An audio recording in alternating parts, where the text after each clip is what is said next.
The lawyer didn't even get through the first page of my grandpa's will before he looked up at me and said real quiet, "Evan, the cabin's already been sold."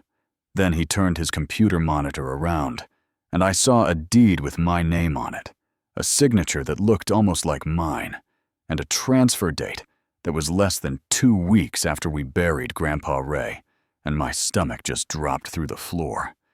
And when I drove out to Cedar Ridge Shores, thinking I'd at least stand on that porch and breathe for a second, the HOA president, Brenda Larkins, was already waiting at the gate with a clipboard, a brand new no trespassing sign, and a deputy on speed dial, ready to call me a trespasser on my own inheritance. Yeah, that happened. And I'm telling you right now, nothing messes with your head, like being treated like a criminal in a place where you learn to ride a bike. My name's Evan Carter. I'm not some courtroom guy. I'm not a make-a-scene guy. I'm the kind of person who'd rather fix something myself than argue about it. You know what I mean? I work. I pay my bills. I try to stay out of drama. Which is funny, because the minute you say HOA drama shows up like it pays rent. And Cedar Ridge Shores was the kind of neighborhood that looked peaceful from the outside, but ran on rules, fines, and a weird obsession with controlling everybody's life, especially if you weren't one of the bored people. Grandpa bought that lake cabin decades ago, before the gates, before the fancy clubhouse, before anybody was measuring grass with a ruler. It was just a cedar place on quiet water, a porch that creaked in the summer heat and chimes that never shut up, and a dock where Grandpa taught me how to cast a line without hooking my own ear. And when he got sick, that cabin was still the one thing he talked about, like it was a living thing. Keep it simple. Ev, he'd say. Keep it honest. Keep it ours. And I believed him. So after he passed, I drove back to town thinking the hard part was the funeral. The casseroles, the hugs that last too long, the people who say, "He's in a better place," while your brain is screaming, "I want him here," and I showed up to the attorney's office on Tuesday morning at 9:05, still smelling like funeral flowers, and exhaustion expecting a formality. Just sign papers and take a breath. The attorney's name was Miles Hargrove. Older guy, tidy desk. Soft voice. The kind of man who's handled family documents long enough to see every version of grief. And he opened Grandpa's file, like it was routine, until his finger stopped on the page. He didn't do it for drama. It was more like his body reacted before his mouth did. And he said, "Evan, there's an issue which is lawyer language for your life is about to get complicated." He pulled up county records, and there it was, a transfer recorded under Grandpa's cabin address. Deed filed sale. Completed buyer listed as Ridgepoint Property Group, LLC. A name so boring it felt fake. And then I saw the signature line Evan Carter signed and notarized. And I remember leaning in, like I could will the letters into changing, and I just said, "That's not mine," like a kid pointing at a broken window. And Miles nodded and said, "I know your signature." "Evan, I've seen it on paperwork since you were young. This one's being imitated." And he zoomed in, pointing out tiny stuff. My E usually has a longer loop. My pressure on the downstroke is heavy, because I grip pens like I'm mad at them. This signature had that stiff, careful look of someone copying close enough to fool a clerk in a hurry. Not close enough to fool someone who's watched you sign things for years. Then he hit me with the part that made it feel sinister. He explained, "There's a window after someone dies, but before probate opens, where paperwork can slip through if someone knows how to time it." And he said, "Most families don't even know that window exists. Whoever did this moved fast." And I swear I felt heat behind my eyes, because while I was picking songs for a funeral and trying to keep my mom from collapsing, Somebody was forging my name and selling my grandpa's cabin like it was a used lawnmower. Miles printed one page and slid it across the desk. There's also a local representative listed on the transaction. He said someone who coordinated access and HOA matters. And I looked down and saw the name, Brenda Larkins, HOA Board President, Cedar Ridge Shores, local number. And I didn't recognize the name at all. But somehow she recognized my grandpa's death as an opportunity. The next morning I drove out to the cabin because I needed to see it with my own eyes. I needed something real. And when I rolled up to the neighborhood gate, I realized the place had changed. Even since my last visit, there was a brand new sign bolted to fresh posts. No trespassing. Authorized personnel. Only the bolts still shiny like they'd been installed yesterday, and right next to it, a little security camera with a blinking red light tracking my truck like I was on a wanted poster. And before I even touched the keypad, I heard a voice behind me, calm and sharp at the same time. "Sir, stop right there." I turned, and there was Brenda, early 50s, perfect hair that looked like it never moved, white polo with the HOA logo stitched on it, like a badge clipboard tucked against her side. Like it was a weapon, and she walked slow and confident, like she'd already decided how this would go. "This is private property," she said. "Anger, no urgency, just certainty. You need to leave." And I tried to stay calm because I still believed there had to be a reasonable adult somewhere in this story. So I said, "My name is Evan Carter. That cabin belonged to my grandpa. He left it to me." And Brenda gave me a smile that didn't touch her eyes and said, "I'm aware of who you claim to be, but the property was legally transferred. You're not on the access list." And I said, "Those documents are fraudulent. Someone forged my signature," and she didn't argue, didn't debate, didn't even pretend to consider it. She just tapped her phone.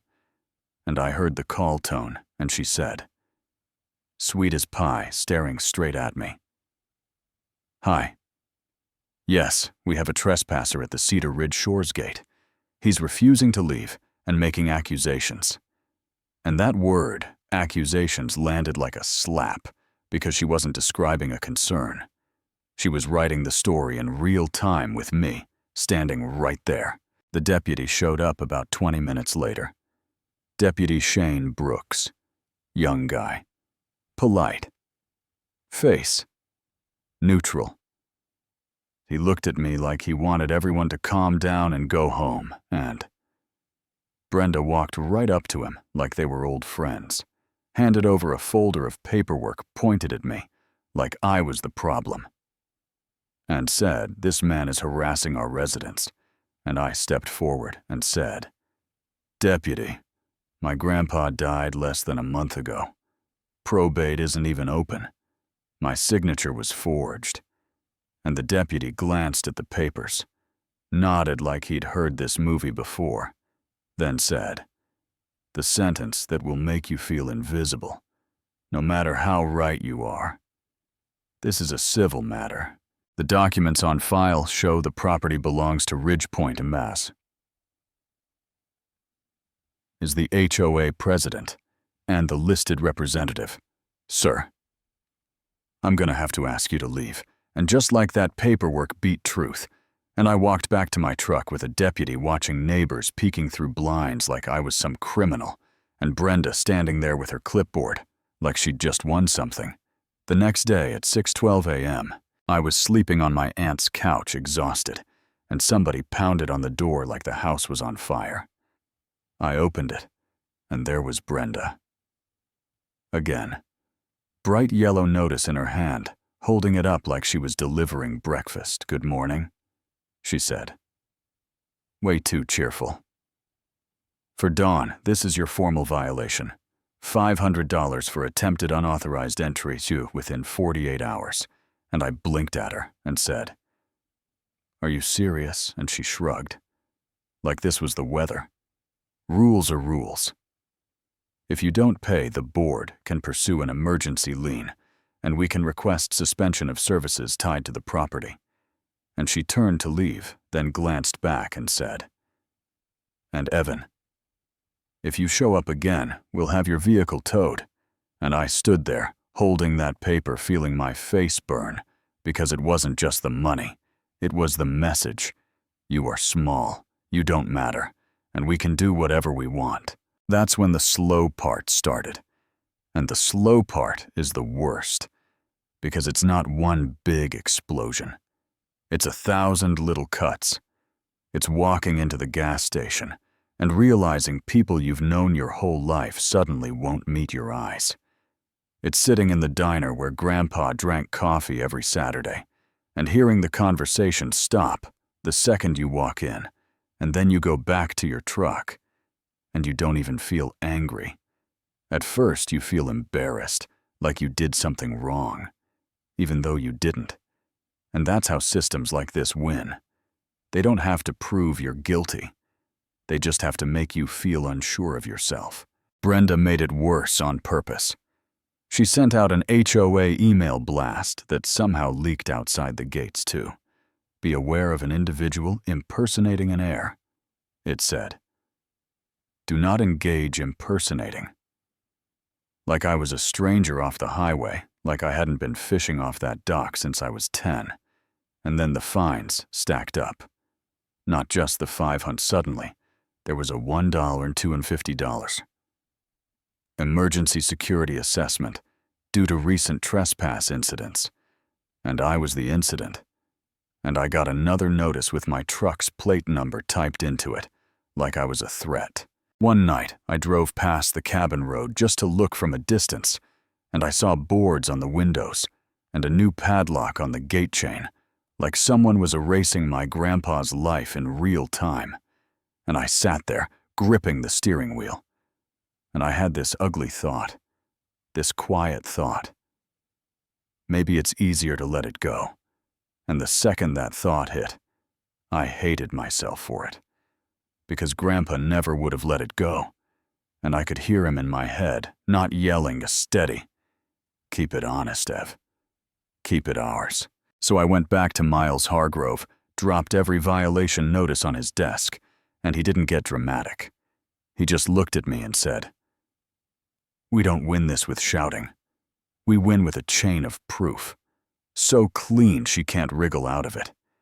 And he told me to gather every real signature I'd ever made. Old leases, bank paperwork, car loan forms, anything. So I spent 2 days digging through boxes like my life depended on it, building a stack of truth. And then I did something I never thought I'd do. I hired a private investigator, Calvin Donovan, mid-50s, calm eyes, the kind of guy who looks like he can wait people out for a living. And when I explained the situation, he didn't laugh or act shocked. He just said, "People like this always leave grease on the doorknob. We just gotta find it." And for the first time since Grandpa died, I felt something other than helpless. Cal started digging into Brenda, and within 48 hours, he slid a folder across a coffee shop table and said she's not as clean as she pretends. There were civil judgments, casino withdrawals, cash advances, debts that looked like someone drowning quietly. And then he leaned in and said, "Here's the thing. After your grandpa died, the collection pressure stopped, like somebody suddenly got paid, and he showed me a wire transfer tied to an account linked to Brenda, and a big chunk of money moving offshore. And I remember staring at the numbers thinking, this isn't just power. This is desperation. And desperate people do dangerous things." Around the same time, the first real ally showed up in the most ordinary way. I was sitting in my truck outside a grocery store staring at my phone, trying to figure out how my life got hijacked by a clipboard, when a woman knocked lightly on the window and whispered Evan Carter. Her name was Nora Green. She lived a couple houses down from Grandpa's place, and she looked nervous, like she didn't want anyone seeing her talk to me. And she said, "I knew your grandpa. He was good to my kids." Then she took a breath and said, "Brenda's been snooping around that cabin for months. I saw her at the clubhouse printer late at night, making copies of documents. I thought she was just being controlling. But now, Evan, she knew he was sick. She was watching. And that sentence changed everything, because it told me this wasn't random fraud. It was someone inside the gates using the HOA like a battering ram." Miles traced the notary stamp on the forged deed to a little storefront called Pine Brook Document Services, wedged between a nail salon and a tax place. The owner admitted someone came in with everything prepared, confident ID ready, and when Miles asked for security footage, suddenly, there was a power issue. The file might be corrupted, and Cal told us their cameras auto-delete after 90 days, and we were already past day 50, so we were racing a clock, and I barely slept for 5 nights, because if that footage vanished, it would be my word against Brenda's paperwork again. Then on a Tuesday afternoon, Miles called and said, "Get here now," and we gathered around his monitor as the recovered footage loaded grainy overhead angle, but clear enough at 11:18 a.m. A woman walked in, wearing sunglasses, and moving like she owned the place, even in bad quality. I recognized the posture. Brenda, she slid papers across the counter, handed the notary an ID. Miles paused and zoomed in the card. Said Evan Carter. But the photo was not me, not even close. And in the video, the notary barely compared the face to the card. Stamped everything. Anyway, 8 minutes to steal my family's legacy. And Cal exhaled and said, "There's your grease," and I felt something in my chest shift from pain to purpose. We could have gone quiet from there, filed. It waited for a judge, but I kept thinking about the gate. About the deputy escorting me away. About the diner going silent about Brenda using the HOA to paint me as a liar. And I realized I didn't just need the cabin back. I needed the truth to come out where she couldn't control it. So Miles requested an emergency HOA compliance hearing. Not because the HOA had authority over probate, but because Brenda made the HOA the stage. And if she wanted a stage so bad, fine, we'd give her one. Monday night at 7 Huzzaros Cedar Ridge. Shore's clubhouse folding chairs and neighbors, whispering that smell of carpet cleaner and control. Brenda sitting front and center behind a long table with a gavel like she was a judge, her attorney Reginald Dalton. Beside her in a crisp suit, and she tapped the gavel and smiled and said, "This emergency session is now in order," then looked at me and announced, "Mr. Carter, you have outstanding violations totaling $3,940. Failure to pay may result in enforcement actions." And I almost laughed because it was so insane. It looped back around to funny. Like you're trying to fine me into silence after you sold my grandpa's cabin. But I kept my voice steady and said, "You're fining me for trying to enter a place my grandpa left me. A place you sold with my forged signature." And Brenda smiled tight and said, "That is your allegation." And Reginald chimed in smooth. "Mr. Carter has been misinformed and is attempting to intimidate this community." And that's when Miles stood up, calm as a church pew, and said, "We're done with opinions. We brought evidence," and he plugged in the laptop. The projector lit up, and the room got quiet in that way people do when they sense the ground shifting. First, the forensic signature analysis. Probability. The signature was genuine under 1%. Then the county timeline showing the deed filed before probate opened, and Brenda's fingers started tapping the table fast, like her body was trying to escape. Then Miles played the notary footage, and the room watched Brenda in sunglasses, hand over a fake ID, and when Miles froze the frame where the ID photo didn't match me, somebody in the audience gasped. Someone whispered, "That's Brenda," and another person said out loud, "Oh my God." And Brenda went stiff. Her attorney started firing off objections about chain of custody and resolution, but Miles didn't argue. He clicked to the wire transfer, that big chunk of money moving offshore, and you could feel the board members beside Brenda shrinking into their chairs, like they wished they'd never volunteered for anything in their lives. Then Brenda stood up so fast, her chair scraped the floor. Her attorney reached for her arm, and she yanked away, and her voice cracked. "You don't understand," she said. "You don't understand what it was like, and right there in front of the whole neighborhood." The mask slipped. She started talking too fast, half confession, half excuse. "I had people after me. I had debts, real debts. They weren't patient. Your grandpa was gone, and the cabin was just sitting there, and I thought it would be temporary. I thought nobody would notice. I thought it would be fine. And the room went dead because she wasn't denying it. She was explaining it. And honestly, the explaining is what sealed her fate, because everyone could see she'd been calm and powerful when she thought she was untouchable. But the second she got cornered, she wanted sympathy. The HOA vice president, a woman who looked like she aged 10 years in 30 seconds, whispered Brenda, "Sit down," and Brenda snapped, "Don't tell me to sit down." And that outburst did more damage than any document, because now it wasn't just fraud, it was who she really was. And that's when a county investigator in the back stood up and said, loud and flat, "This matter is under active fraud review. Ms. Larkins, based on the evidence presented, you may be subject to criminal charges. I need you to remain here." And Brenda's face went pale, like all the air left the room.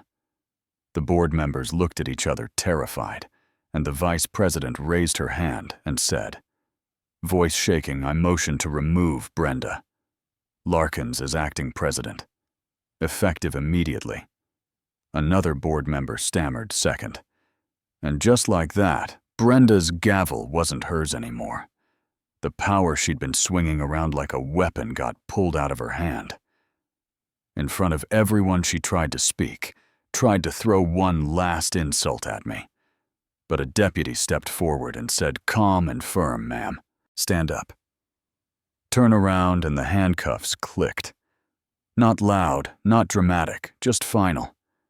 And I sat there with my hands clasped, feeling relief and bitterness tangled together. Because you can win and still feel hurt by what it took to get there. The title got frozen. The fraudulent transfer started getting unwound, and I should tell you, I did get the cabin back on paper. The legal gears started turning. But here's the part that still messes with me.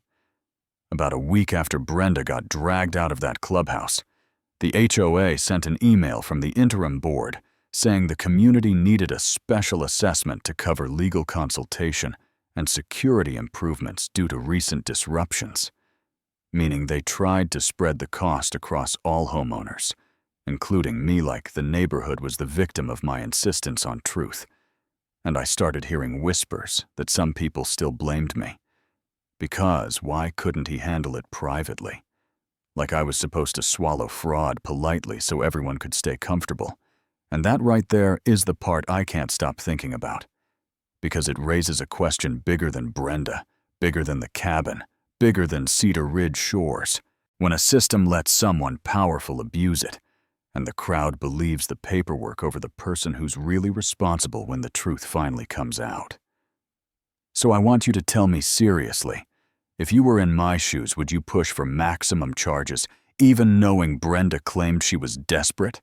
Or would you show mercy because everyone makes mistakes, even when that mistake is stealing a dead man's home and calling the cops on his grandson?